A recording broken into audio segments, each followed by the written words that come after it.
Maudi ay ni ang mga panghitabo sa pipila ka adlaw nga pag-appeal sa mission dito sa Carmel, labi na sa lugar sa Nueva Ecija, Bellaflor o sa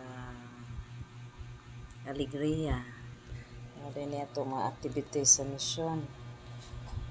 Human sa Semana Santa, daghang ta kay gihimo nga mga kalihukan sa mission nga as BMCI staff.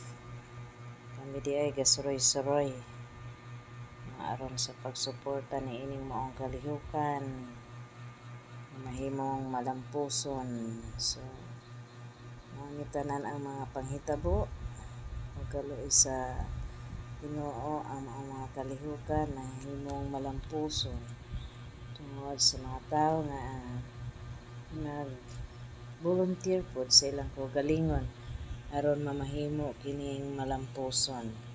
Salamat kaayo sa mga tao nga gipadala nimo, labi na sa mga doctors, sa mga taga LGU sa Carmen, sa atong parish priest sa Carmen, sa mga pari nga nagpaluyo ni ining tanan, Father Sherwin Lim o Father Vidor and Reverend Father Ned, o sa tanan nga mga donors di ay sa tambal nga atong ipanghatag pod nga libre ngadto sa mga pasyente. Kaning tanan dili gyud ni mahitabo kun dili nato tabangan ang atong mga kalihukan. So karong tuigan nindot kay nga atong mga sinatian uban ani mga volunteers nga mga doctors nga mga pugihan kaayo niya mao ni as a reward sa ila mga kakapoy ato ni silang gisuroy-suroy diri sa ato pong usa sa mga nindot nga mga suroyanan diri sa Bohol.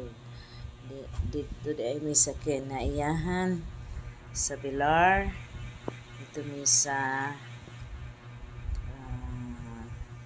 Man-Made Parish, dito mi sa usa sa mga nindot nga spring sa Sirabolones. Niya pagkahuman sa mga activities nato, nag-unwind sad mi isip mga staff. So nga naligo-ligo sa ta kay aron ma-relax po dato kagalingan after all the activities na nasad mi. Nag-evaluation niya, human sa evaluation celebration na mista dahil mi sa kailan ni Father.